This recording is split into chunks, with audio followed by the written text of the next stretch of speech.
بیوی بے نماز ہو، ہم ہر شے بیوی سے منوا لیتے ہیں. کبھی کہا تیرے ہاتھ کی پکی روٹی نہیں کھاؤں گا اگر تو نماز نہیں پڑھتی؟ کبھی بیٹا کہے امی تو نماز نہیں پڑھتی، میں تیرے ہاتھ کی روٹی نہیں کھاؤں گا؟ جو ماں بیٹے کے لیے سب کچھ کرتی ہے، کتنے دکھ جھیلتی ہے، کسی کے گھر کے برتن مانجنے پڑے وہ بھی مانجتی ہے، کیا بیٹے کی خواہش پہ نماز نہیں شروع کر دے گی؟ جب عادت ڈالے گی تو پھر اللہ دل میں بھی وہ محبت ڈال دے گا. کیونکہ ہمارا تو اتنا ہی کام ہے نا. حضرت بایزید بسطامی نے یہی کیا تھا نا. حضرت بایزید بسطامی علیہ رحمہ بسطام کے لوگوں کی تربیت کر رہے ہیں. کسی محلے کے کونے میں آ کر ایک فاحشہ عورت بیٹھ کے لوگوں کا دین ایمان اجاڑنے لگی. کسی نے کہا بایزید تیرا شہر لٹ رہا ہے، جس کو تو اشکوں سے سیراب کیا تھا اور سجدہ ہائے سحرگاہی سے جس شہر کو نور بخشا تھا، تیرا شہر لٹ رہا ہے. کہا کیا ماجرا ہوا؟ لوگوں نے کہانی سنائی. بایزید بسطامی صبح مصلی اٹھایا اور جا کے اس فاحشہ عورت کے دروازے پہ مصلی بچھا دیا.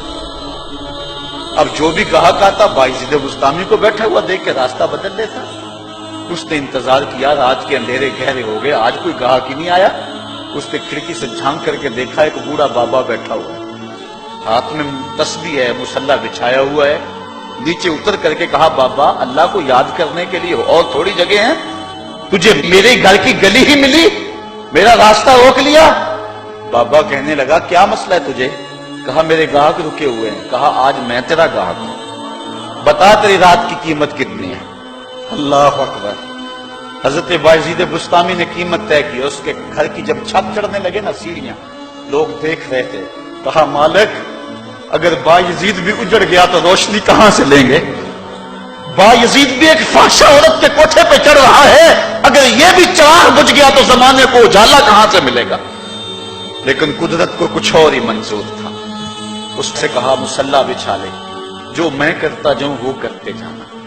پہلے وضو کیا، اس نے بھی کیا، پھر مصلی پہ آئے، وہ بھی پیچھے کھڑی ہو گئی. پھر بایزید قیام کیا، اس نے بھی قیام کیا. پھر رکوع میں گئے، وہ بھی رکوع، قوما وہ بھی قومیں. جب سجدے میں حضرت بایزید گئے، وہ بھی سجدے میں، تو بایزید رو پڑے. کہا مالک بایزید کا اتنا ہی کام تھا کہ اس کا سر تیری چوکھٹ تک جھکا دے. مالک یہاں تک لانا میرا کام تھا، دل کی دنیا بدلنا تیرا کام ہے. جب وہ سجدے میں جا رہی تھی تو فحشا تھی، جب سر اٹھایا وقت کی بلیا بن چکے تھے.